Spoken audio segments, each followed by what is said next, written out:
Situado en la península ibérica, Portugal limita al sur y al oeste con el Océano Atlántico y al norte y este con España.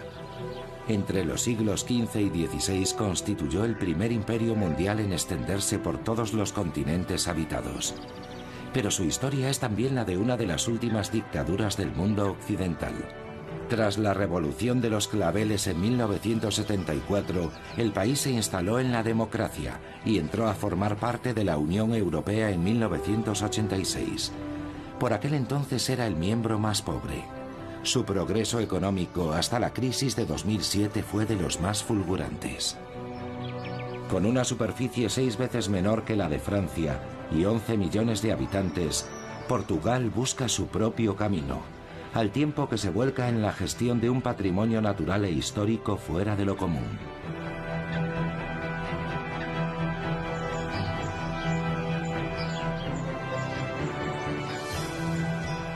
Portugal.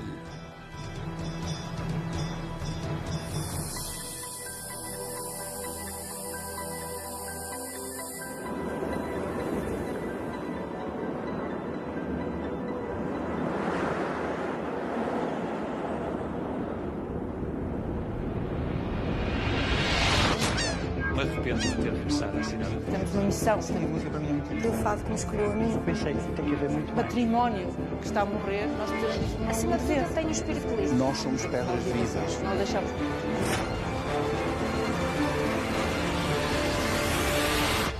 Importante urbe del sur de Europa. Capital para aquellos marinos que partían a la conquista del Nuevo Mundo, Oporto está situada al norte del país, en la desembocadura del río Duero, y es una de las ciudades más antiguas de Portugal. El puente Luís I une Oporto con Vilanova de Gaia. Construido entre 1881 y 1886 por Théophile Séric, discípulo de Gustave Eiffel, este puente, con su gran arco de hierro enrejado y sus vigas metálicas, cuenta además con 2 plantas, la inferior destinada al tráfico rodado. Segunda ciudad en tamaño de Portugal, con 1.300.000 habitantes, Oporto posee un patrimonio rico en edificios de estilo Beaux-Arts, iglesias barrocas y un laberinto de estrechas callejuelas. El casco histórico de esta melancólica urbe es el barrio de Ribeira, declarado Patrimonio de la Humanidad por la UNESCO. Muchas personas se han marchado de esta zona y muchos de los edificios esperan a ser rehabilitados. La crisis también ha afectado a los jóvenes y la posibilidad de emigrar sigue siendo tentadora. El arquitecto José Paixão se marchó, pero ha regresado. Viví un tiempo fuera y pensaba seguir así hasta que me enteré del concurso que organizaba la Fundación Calouste Gulbenkian. En ese concurso se pedía a los portugueses de la diáspora que aportaran ideas para combatir los problemas crónicos de la sociedad portuguesa.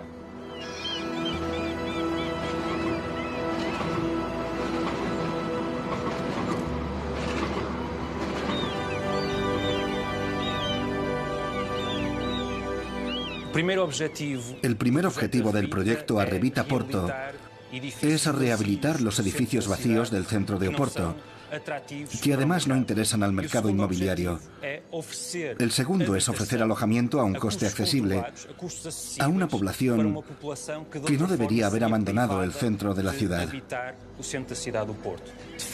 El problema es que los edificios que se rehabilitan suelen tener un uso turístico, pero este barrio necesita que haya una población fija, residente, que mantenga las tradiciones y costumbres que hacen de nuestro casco histórico patrimonio de la humanidad.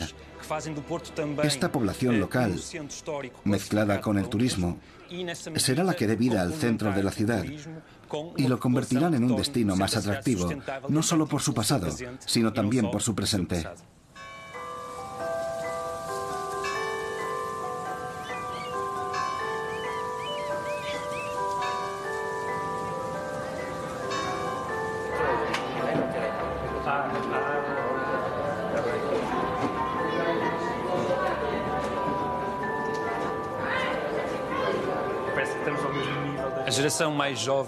Los jóvenes portugueses jamás han estado tan preparados como ahora. Estoy seguro de que, gracias a su capacidad de innovación, conseguirán que el país supere todas las dificultades a las que se enfrenta.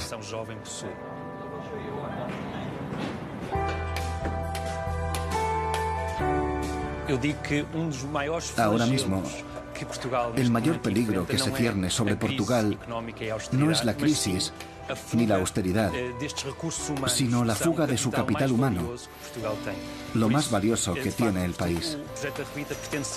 El proyecto Arrevita pretende mostrar que aún hay mucho que hacer y que los jóvenes poseen una gran capacidad para superar los terribles desafíos a los que debe hacer frente nuestro país.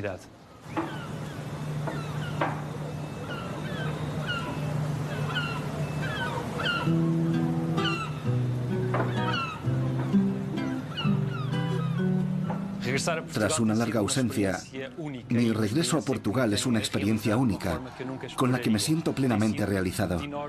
Para mí es una alegría inmensa poner en práctica este proyecto, verlo crecer, avanzar, movilizar a la gente, crear empleos y sobre todo devolver su valor a la ciudad de Oporto.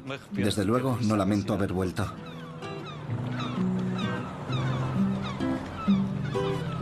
Frente a Oporto, en la otra orilla del Duero, Vilanova de Gaia alberga un pedazo de la historia nacional, un tesoro centenario.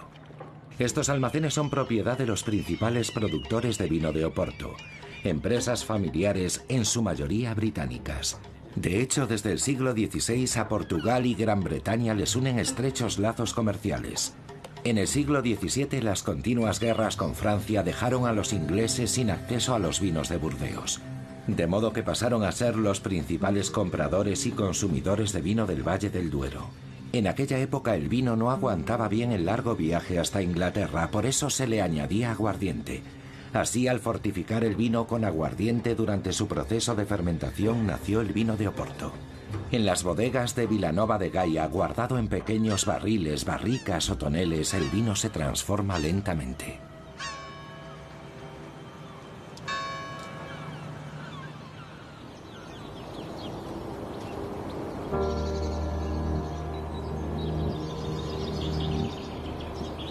La identidad nacional de Portugal y su lengua se forjaron a comienzos de la Edad Media muy cerca de Guimarães. El Palacio de los Duques de Braganza, construido a comienzos del siglo XV por orden del primer duque de Braganza, Alfonso, hijo natural del rey Juan I, permaneció habitado hasta el siglo XVI, época en la que la corte se desplaza a Vila Vicosa. Ciudad de los primeros soberanos portugueses, Guimarães se levanta sobre un importante eje de comunicación del siglo X.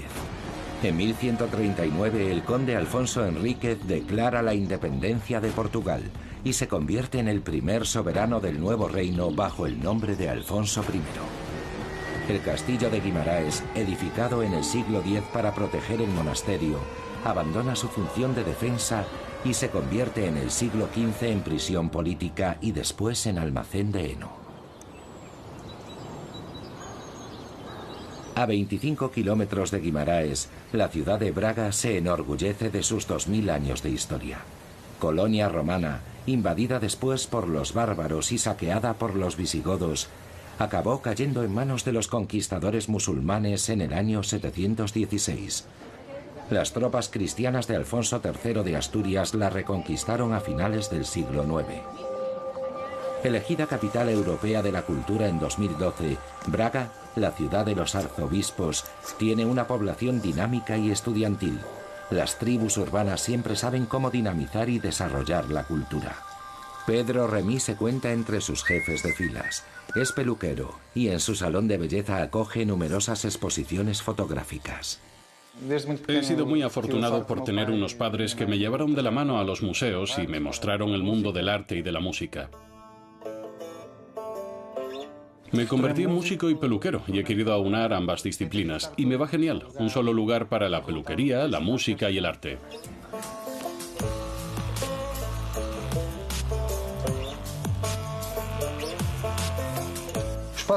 Este espacio es único en Europa. Hace 10 años que ofrecemos programaciones bastante eclécticas. El local se ha convertido en el escenario que le faltaba a Braga, sobre todo lo que se refiere al jazz.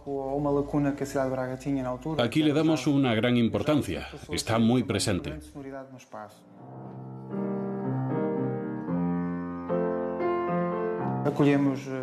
Todos los meses en el salón actúan músicos procedentes de toda Europa. Vienen a tocar a Lisboa. Y nosotros nos esforzamos mucho por ser como el Hot Club de Lisboa, pero aquí en Braga.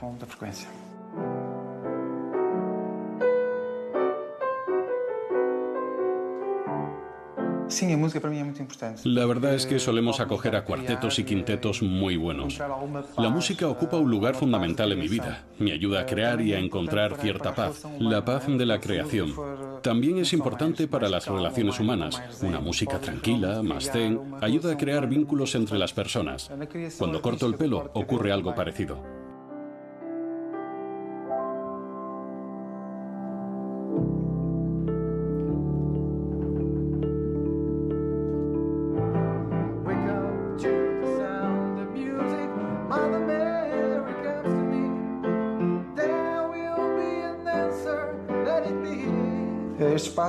Este espacio ha tenido éxito en muy poco tiempo.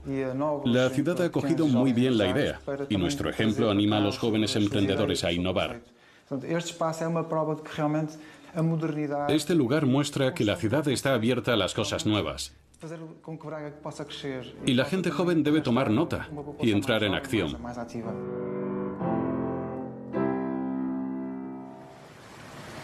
Importante centro de peregrinaje, Bom Jesus do Monte es un santuario de estilo barroco del siglo XVIII, compuesto por una gran iglesia y una monumental escalinata de granito. Se necesitó casi un siglo para terminarlo, y su objetivo era mostrar el poder de la iglesia de Braga. Esta espectacular escalinata simétrica cuenta con 17 descansillos, decorados con fuentes simbólicas y estatuas alegóricas, todas consagradas a una misma temática. En la parte inferior hay un Vía Crucis con las 14 estaciones. El tramo intermedio simboliza los 5 sentidos y el tercero las 3 virtudes, la fe, la esperanza y la caridad. Para el peregrino, con cada escalón superado, se alcanzaba un mayor grado de elevación espiritual.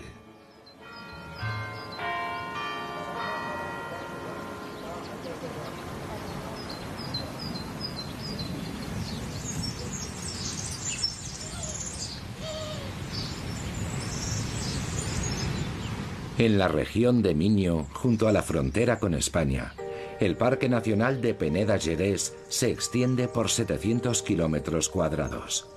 Aquí, el hombre ha desafiado los elementos y ha esculpido paisajes para arrancarle a la tierra sus preciados frutos.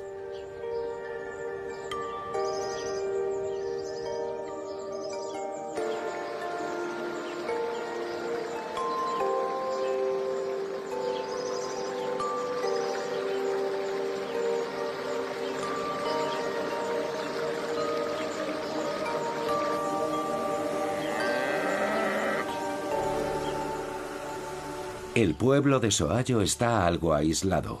Sin embargo, es aquí, en la tierra de sus antepasados, donde Rosa María Gonzalo Rocha, licenciada en Sociología por la Universidad de Lisboa, ha elegido vivir.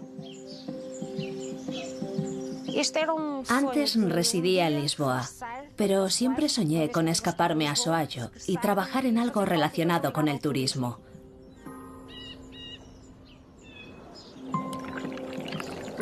Mi familia ya se dedicaba al turismo rural, la verdad, pero ha sido sobre todo la muerte de mi padre lo que ha precipitado mi regreso, el mío y el de mi hermano. Decidimos montar un negocio aquí y este restaurante es el resultado.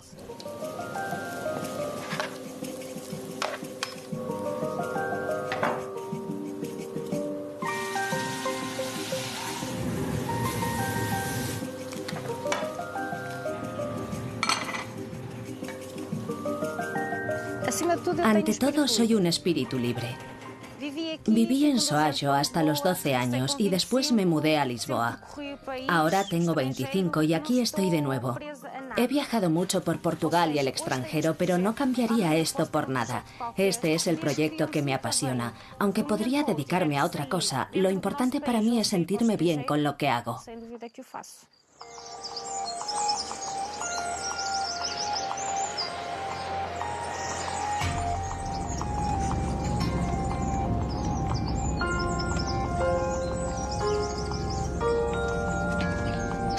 Me gusta poder elegir y moverme para comprar los productos de la zona no es algo que me dé miedo.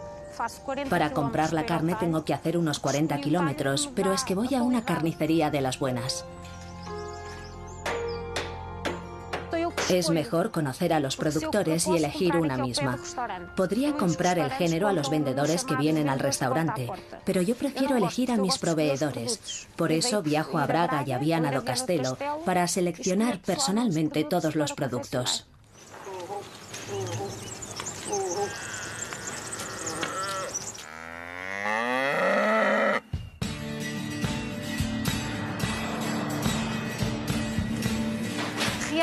Se podría decir que mi restaurante es un poco como un laboratorio sociológico. Lo montamos también para hablar con la gente, para relacionarnos, no solo para que vengan a comer.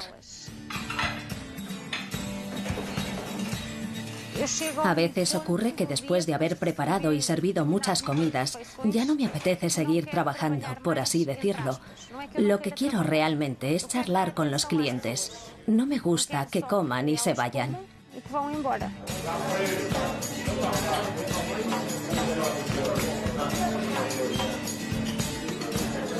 Aquí aprendemos muchas cosas porque nuestros clientes tienen mucho más que enseñarnos que los lisboetas, por ejemplo. Yo he aprendido mucho. Hay quien cree que en Lisboa la gente sabe más, pero es falso. En los 7 años que llevo aquí he aprendido más que en los 12 que pasé en Lisboa.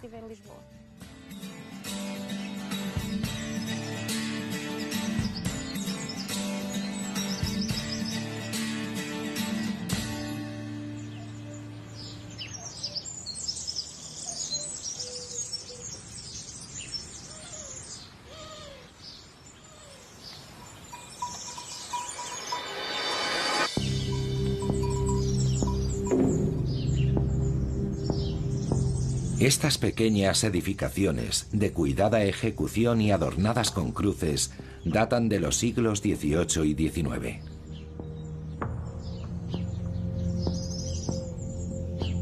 A primera vista, uno podría pensar que son tumbas, pero aquí los llaman espigueiros, hórreos para guardar el grano. Su particular diseño obedece a la necesidad de mantener los cereales secos en un clima especialmente húmedo. Los pilares que los sustentan poseen un reborde circular para evitar que suban los roedores. Y las ranuras laterales sirven para ventilar el interior y favorecer el secado. Estos graneros aún se usan en la actualidad.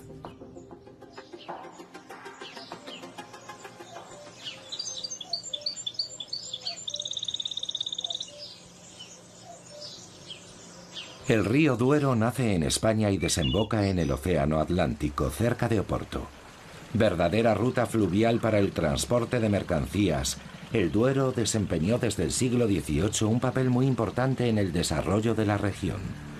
La interacción entre el hombre y la naturaleza se constata casi en cada ladera. En la segunda mitad del siglo XVIII comenzaron a aprovecharse las colinas para plantar vides, y lo que comenzó como una economía de subsistencia se ha convertido en una actividad económica muy duradera. La preocupación de un viticultor de montaña es proteger la tierra de la erosión, y para ello se sirve de dos herramientas, la geografía y el cultivo de la vid en terrazas. En esta región, la viticultura garantiza la estabilidad social, medioambiental y económica. Portugal está entre los 10 mayores exportadores de vino del mundo. Antonio Magalhães es director de producción y guarda con gran celo los secretos de su bodega. Que la UNESCO declarase el Valle del Duero Patrimonio de la Humanidad ha sido una bendición para la zona. Y, por supuesto, una gran noticia para mí, a título personal. La UNESCO considera que esta región del Duero es evolutiva, es decir, que está viva. Eso no ha hecho que nos durmamos en los laureles, todo lo contrario, nos anima a seguir creciendo, a evolucionar y a respetar las normas, sobre todo aquellas que tienen que ver con el medio ambiente.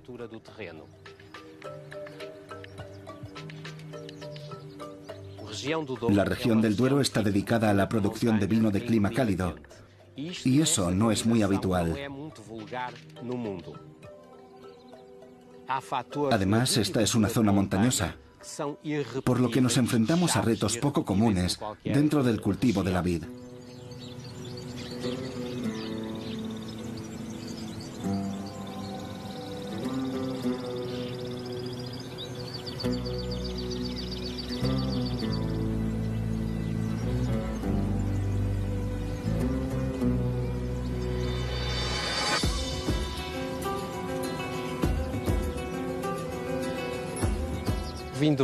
El vino de Oporto es una bebida muy portuguesa, pero comenzó siendo un producto pensado para el mercado inglés. Le debemos a los ingleses el descubrimiento del vino de Oporto. Es una mezcla de dos culturas. Y aunque se producía en Portugal, estaba pensado para el consumo inglés.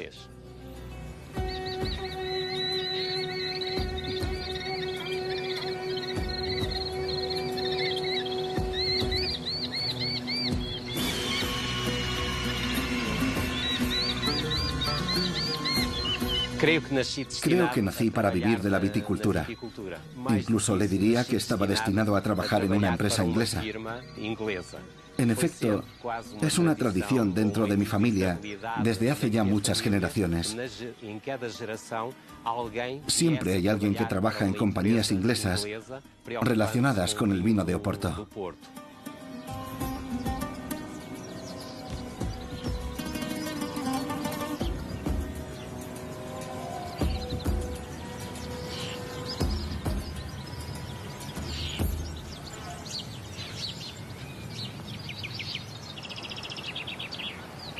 La Sierra de la Estrella constituye un inmenso parque natural protegido por la ley.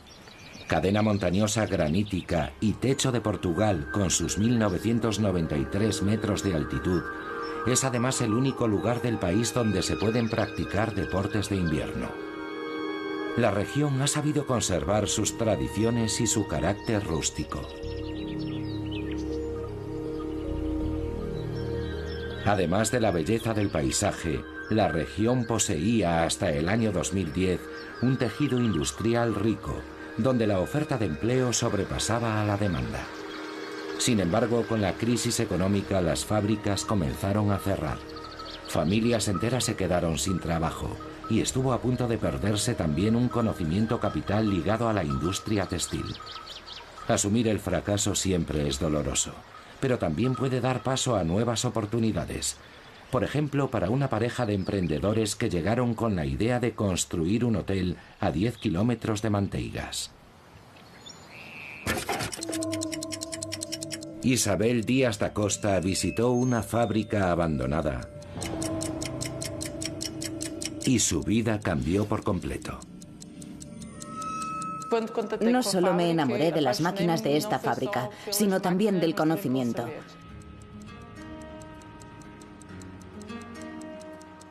Sentía que había que aprovecharlo. Creo que no hay que dejar morir este patrimonio.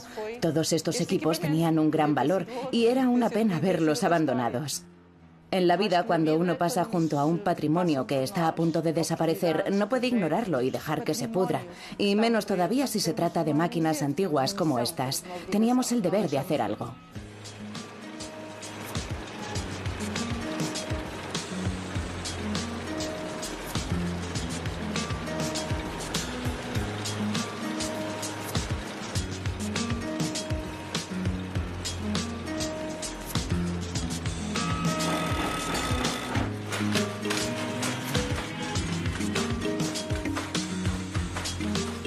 En todas las fábricas, da igual el tipo, ya sean tecnológicas, de transformación, siempre hay gente que les dedica su vida y lo hacen con pasión. Aquí en Manteigas había una comunidad que todavía sabía utilizar estos equipos. Por eso me involucré de lleno en este proyecto, ya que de aquí a 10 años ese saber corría el riesgo de desaparecer. La gente que lo dominaba habría muerto. De modo que era indispensable ponerse manos a la obra y transmitir esos conocimientos a las futuras generaciones.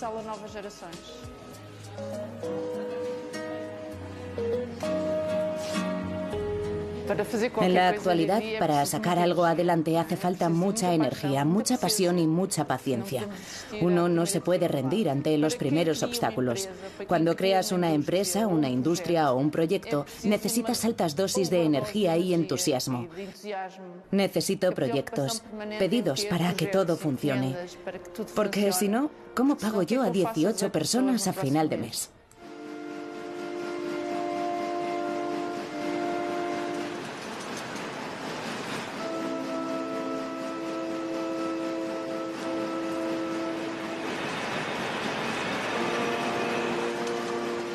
Quizá todo esto parezca muy romántico, muy bonito, pero hay que trabajar mucho. Se pasan muchas noches en blanco. Esta semana solo he dormido 3 noches.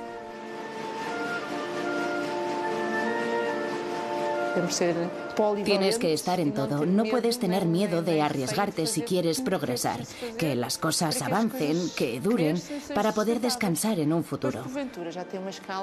La pasión solo existe si la alimentamos. Y para eso hay que pasar a la acción.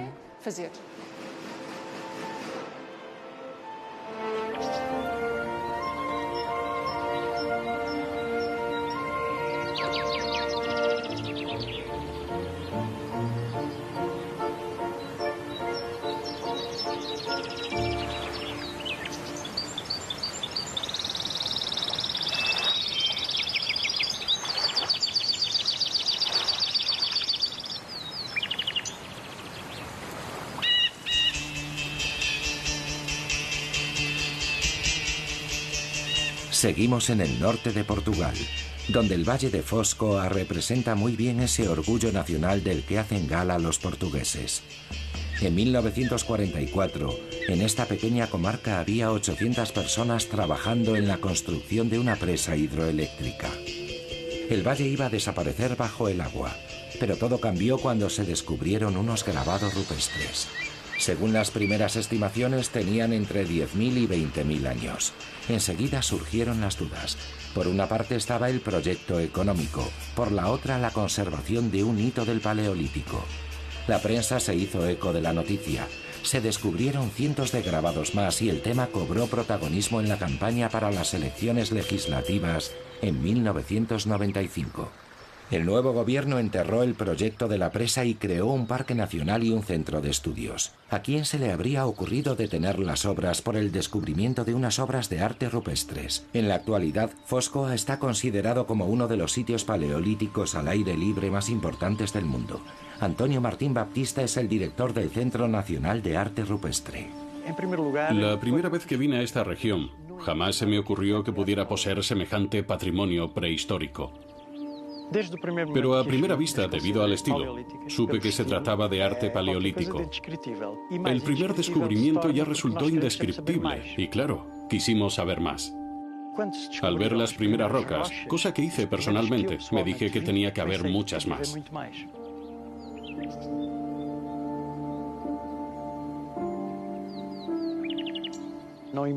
Pero jamás me habría imaginado que hubiera tantos grabados dentro de una misma zona.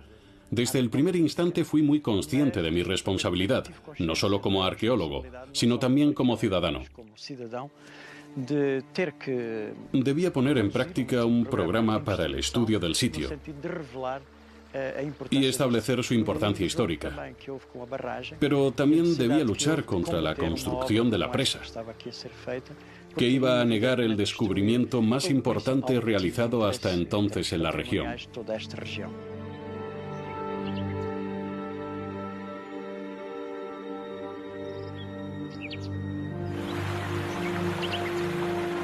Del proyecto de construcción de la presa, solo quedan una carretera de acceso y algunas estructuras fantasmales.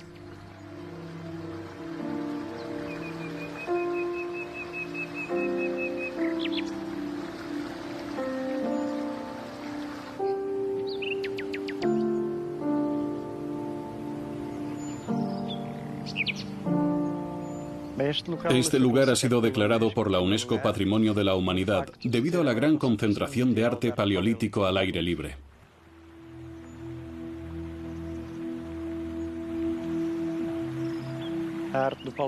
La cronología es muy amplia en el Paleolítico Superior Europeo. Aquí en Coa se remonta a 25.000 o 26.000 años. Y estos grabados son los más antiguos conocidos en el mundo hasta la fecha. Desde aquí hasta aquí, la cabeza está aquí y la cola aquí. La cabeza, en forma de V. Los cuernos, la línea dorsal. Otro íbice desde aquí hasta allí, con los dos cuernos y el sexo bien marcado.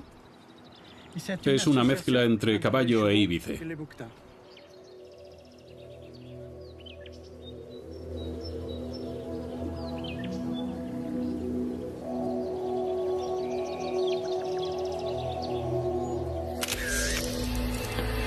Es a la luz intemporal de las estrellas, intensificada por los focos y proyectores artificiales, cuando los grabados muestran toda la riqueza de sus detalles.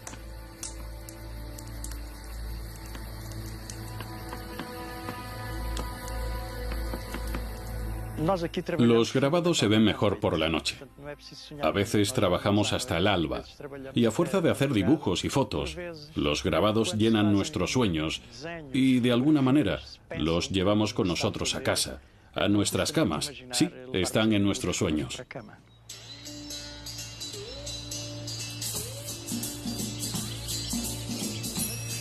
Los grabados son bastante profundos y se hicieron para que otros pudieran disfrutarlos. Son fácilmente visibles, muy grandes, y se encuentran en la parte superior de las rocas, así que podríamos considerarlos como arte público destinado a ser visto por quien quiera. Según Antonio Martín Baptista, a Picasso le habrían encantado estos grabados y se habría sentido identificado con los artistas. En Foscoa, el arte de las cuevas ha salido del mundo de las tinieblas para sumergirse en la luz.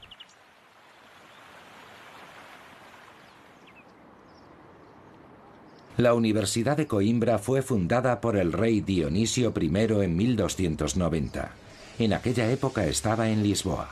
Hubo que esperar hasta 1537 y al rey João III, Juan III el Piadoso, para que la universidad se trasladara a Coimbra, concretamente al Palacio de la Alcasoba. Juan III creó becas para que los portugueses pudieran estudiar en el extranjero. En 1548 la universidad tenía 1.200 alumnos. En la actualidad se superan los 20.000. Organizada en 8 facultades diferentes, es una de las instituciones más antiguas en Europa y en todo el mundo. Como centro de formación de las élites de todos los territorios bajo administración portuguesa, la universidad desempeñó un papel fundamental en el desarrollo institucional y arquitectónico de las universidades en las colonias.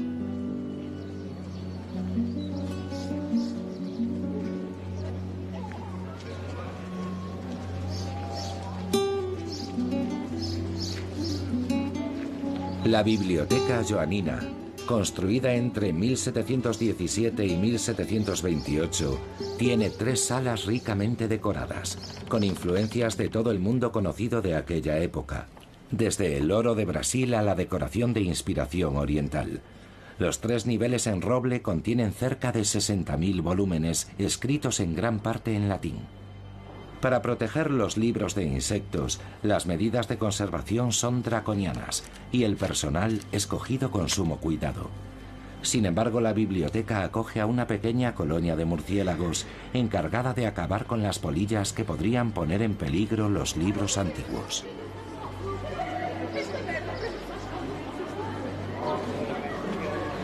En 1383, en plena Guerra de los 100 años, los portugueses, aliados de los ingleses contra franceses y españoles, se preparan para librar una batalla decisiva contra los castellanos.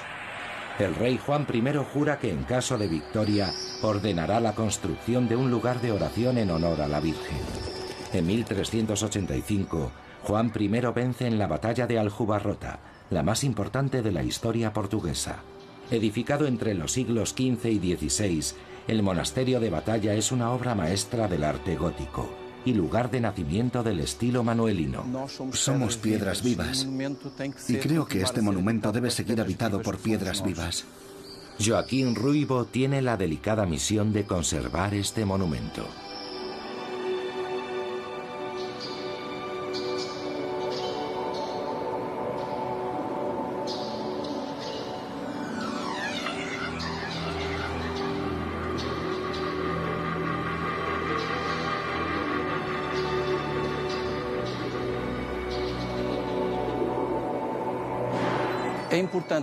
Este lugar es importante por su valor histórico y patrimonial.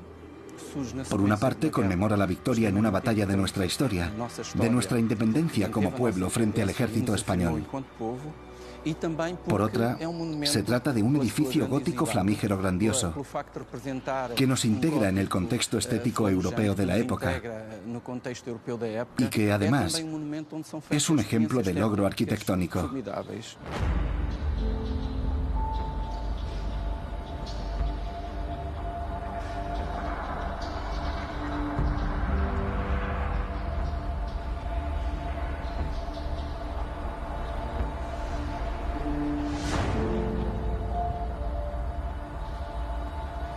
En este monasterio se encuentra enterrada la ínclita Gerassao, los descendientes del rey Juan I, una de las más brillantes generaciones de reyes y príncipes de nuestra historia. Gracias a sus descubrimientos y conquistas, se abrieron nuevos caminos en todo el mundo. Esta parte de la historia portuguesa es bien conocida por todos. Esta rotonda octogonal a cielo abierto recibe el nombre de Capillas Inacabadas. El rey Eduardo I soñó con un panteón para él y su descendencia, pero su construcción, iniciada en 1402, fue abandonada en beneficio del monasterio de los Jerónimos en Lisboa.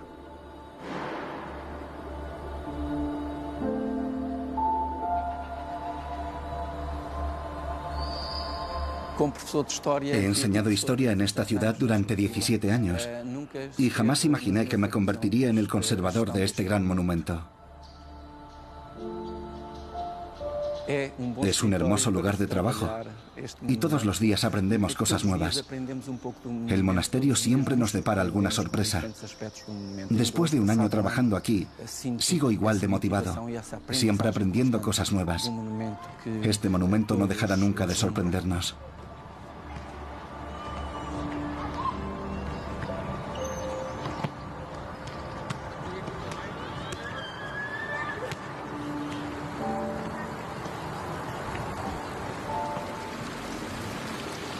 Entre el mar y las montañas, como salida de un cuento de hadas, Sintra está llena de riquezas patrimoniales.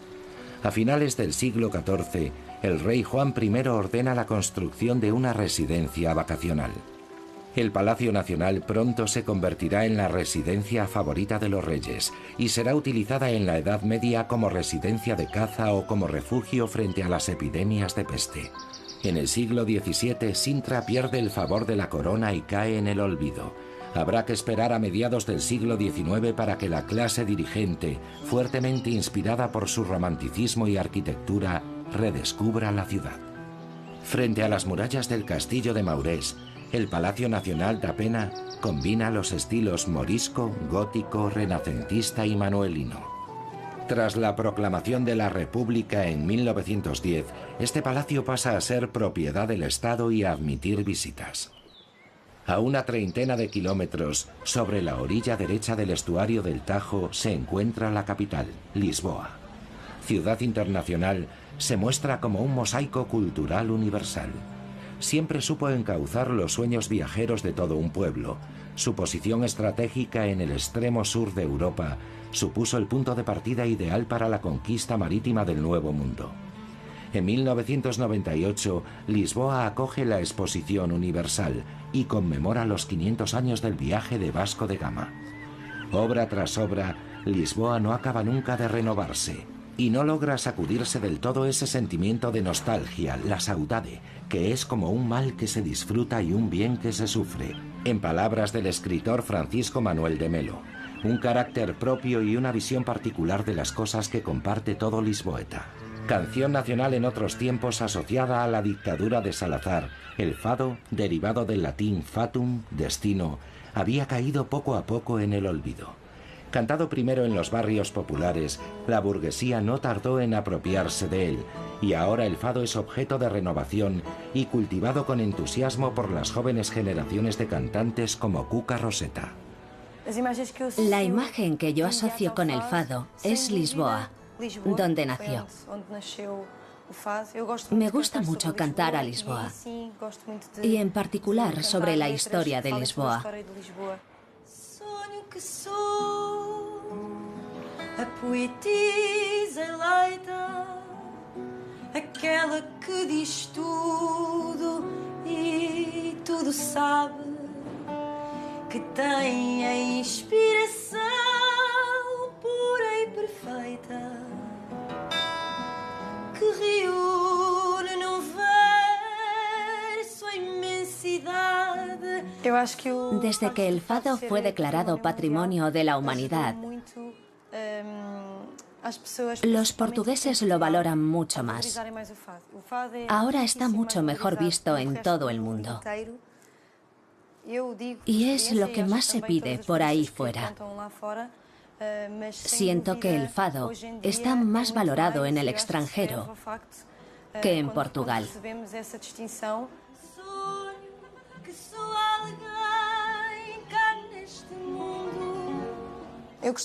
Soy muy patriota. Siento una gran pasión por mi país. Tenemos muchas cualidades y los cantantes de fado son grandes embajadores de Portugal en el extranjero.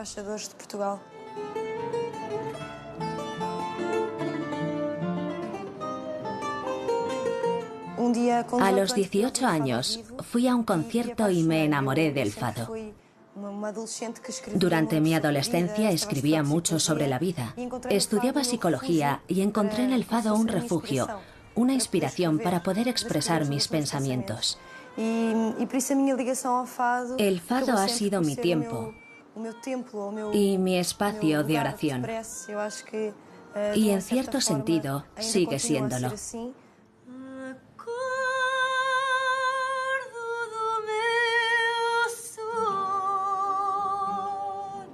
Yo no escogí el fado, fue él quien me escogió a mí.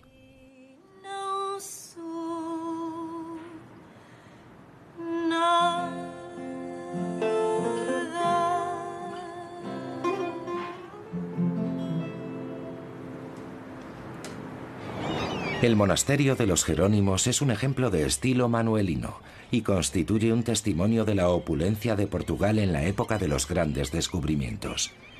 Su existencia está estrechamente ligada al descubrimiento de la India por Vasco de Gama en 1495. El dinero para financiar el viaje provenía en gran medida de lo recaudado por un impuesto directo sobre el comercio de las especias indias. La Torre de Belém conmemora también la expedición del marino Vasco de Gama. Su función primera era defender el monasterio, pero acabó convertida en arsenal, prisión y más tarde en una capitanía donde los navieros pagaban los impuestos. La agricultura ocupa el 12% de la población, y aunque Portugal importa cereales, algunos sectores aún son bastante florecientes. Es el primer productor mundial de corcho, por ejemplo.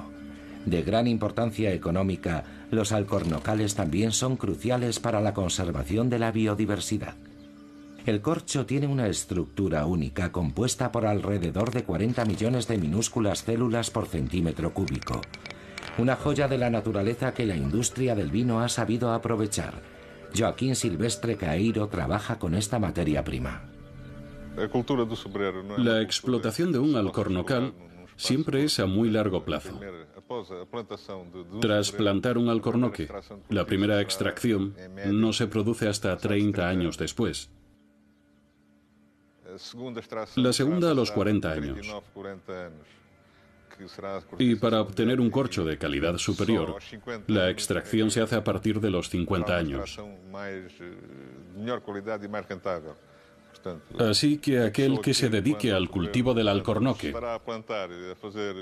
lo hace para las generaciones futuras.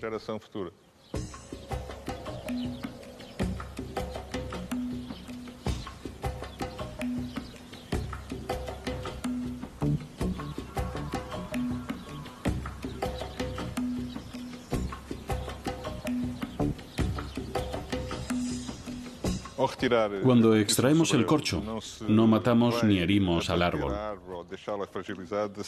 porque bajo la capa de corcho hay una película que protege el tronco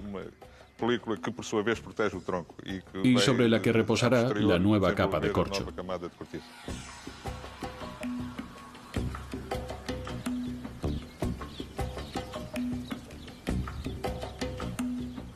Contrariamente a lo que se podría pensar,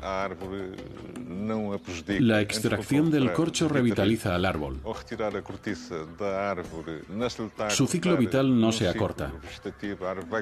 La extracción del corcho permite al árbol renovarse y prolongar así su vida.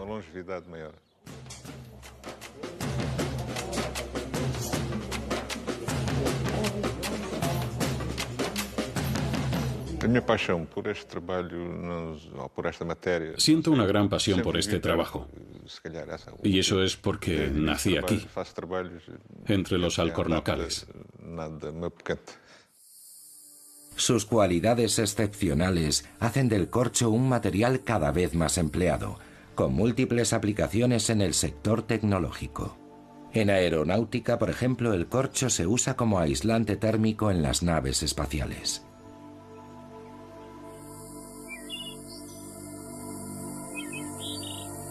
A la cola durante mucho tiempo en la producción energética, desde hace unos años Portugal se ha unido al selecto club de los países que obtienen el 60% de su energía eléctrica de fuentes renovables. Las 320 hectáreas de la central fotovoltaica de Amaralella generan suficiente corriente para abastecer a 30.000 hogares. Para desarrollar la región de Alentejo y que sus habitantes tengan agua para el riego de los cultivos, se construyó la presa de Alcueva, un proyecto que ha tardado 26 años en completarse. Con esta presa nació uno de los lagos artificiales más grandes de Europa, 250 kilómetros cuadrados que se extienden sobre más de 80 kilómetros.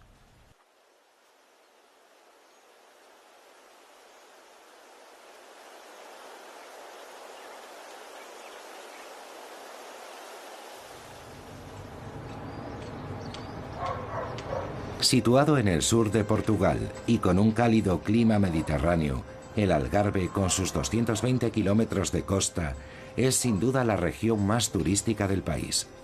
El turismo y las actividades relacionadas con este son muy importantes y constituyen el eje de su economía. El pescado, el marisco y la fruta conforman otra considerable fuente de ingresos para la región. Además de destino vacacional, el Algarve es también una gran reserva natural rica por su biodiversidad, sobre todo de especies migratorias. Todos los años, las cigüeñas anidan aquí antes de emprender su viaje a África.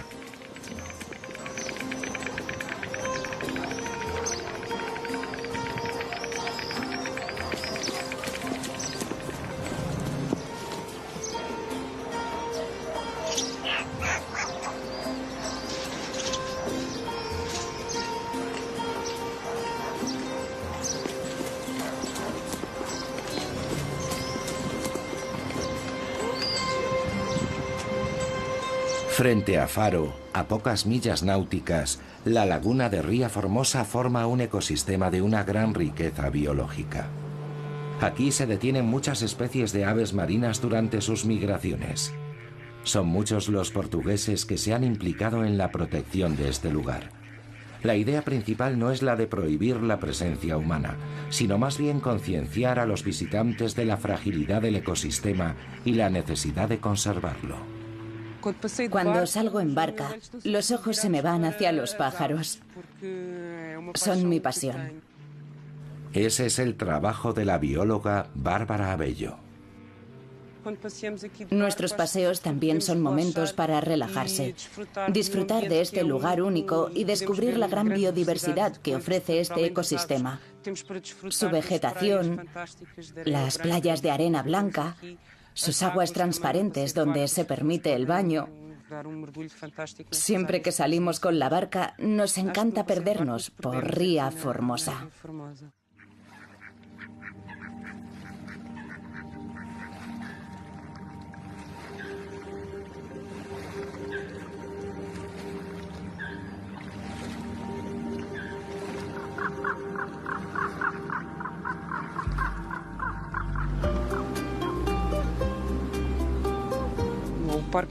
El Parque Natural de Ria Formosa es un lugar único, de gran importancia nacional e internacional por varias razones. Su valor en términos de patrimonio natural, la importancia de su biodiversidad, su riqueza cultural y su papel social y económico. El aspecto más importante es, sin embargo, su función como refugio para las aves marinas. Ria Formosa es el segundo parque en importancia del país en lo que se refiere a la protección de aves. Es un ecosistema único, que reúne a la vez marismas, una laguna costera, islas y unas playas magníficas.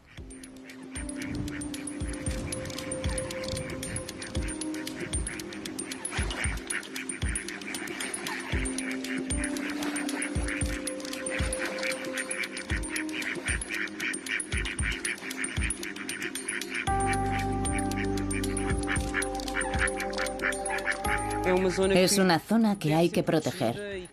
La gente debe ser consciente de que se trata de una reserva natural de gran importancia. Portugal emerge de las sombras del pasado gracias a la gestión de su patrimonio histórico y natural. Con la vista fija en el futuro y la libertad como destino, la nación más antigua de Europa se ha convertido en un ejemplo a seguir. Este pueblo de marineros jamás ha estado tan apegado a su tierra.